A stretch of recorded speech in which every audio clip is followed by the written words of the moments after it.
আষাঢ়ের প্রথম দিনে শুরু হয়ে গেল বর্ষবরণ উৎসব। শনিবার দুপুরে ময়মনসিংহের গৌরীপুরে উপজেলা শিল্পকলা একাডেমির আয়োজনে রবীন্দ্রনাথ ঠাকুরের গান দিয়ে 1431 বর্ষবরণকে স্বাগত জানানো হয়।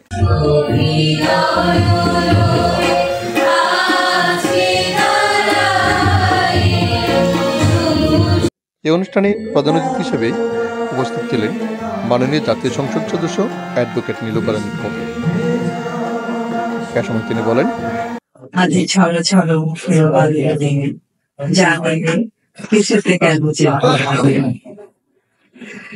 আসলে এসে মনে হচ্ছে গানই শুনুন। আর প্রথম যে লাইনটা এসো বলে সারা পৃথিবী তলে এসো খেলা যাবে।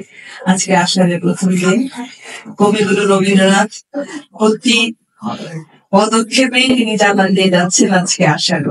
তাই শুনতে চাই তোমাদের গান আর তোমাদের অভিব্যক্তি। আমরা আসলে গৌরীপুরটা অনেক আগে থেকে সাংস্কৃতিক অঙ্গনে খুব রিচ, খুব ঐশ্বর্যশালী ছিল। আমি আশা করি তোমাদের হাত ধরে যেটা এতদিন চলে এসেছে সামনে এগিয়ে নিয়ে যাবে তোমরা। তোমাদের প্রতি অনেক অনেক শুভকামনা থাকবে।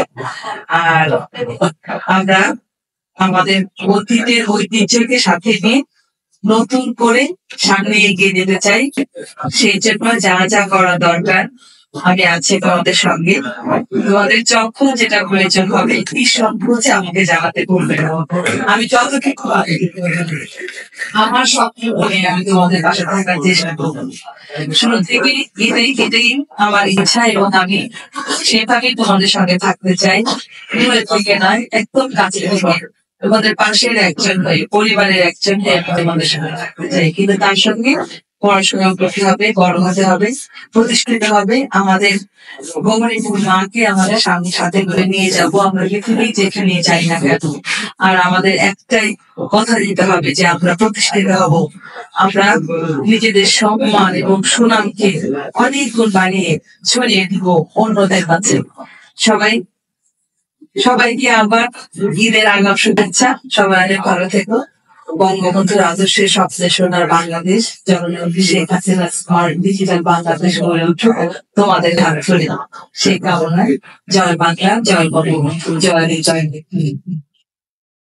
অনুষ্ঠানে সভাপতিত্ব করেন উপজেলা নির্বাহী অফিসার, উপজেলা শিল্পকলা একাডেমির সভাপতি মোহাম্মদ শাকিল আহমেদ। আরও উপস্থিত ছিলেন উপজেলা শিল্পকলা একাডেমির সাধারণ সম্পাদক একাডেমিক সুপারভাইজার কমল কুমার রায়, উপজেলা আওয়ামী লীগের সাবেক ভারপ্রাপ্ত সভাপতি ডাক্তার হেলাল উদ্দিন, শিল্পকলার পরিচালক উস্তাদ মেহাই, উস্তাদ আব্দুল মালিক সরকার। অনুষ্ঠানটি সঞ্চালনা করেন পরিচালক মোহাম্মদ হারুনুর রশিদ। বর্ষবরণ অনুষ্ঠানে উপজেলা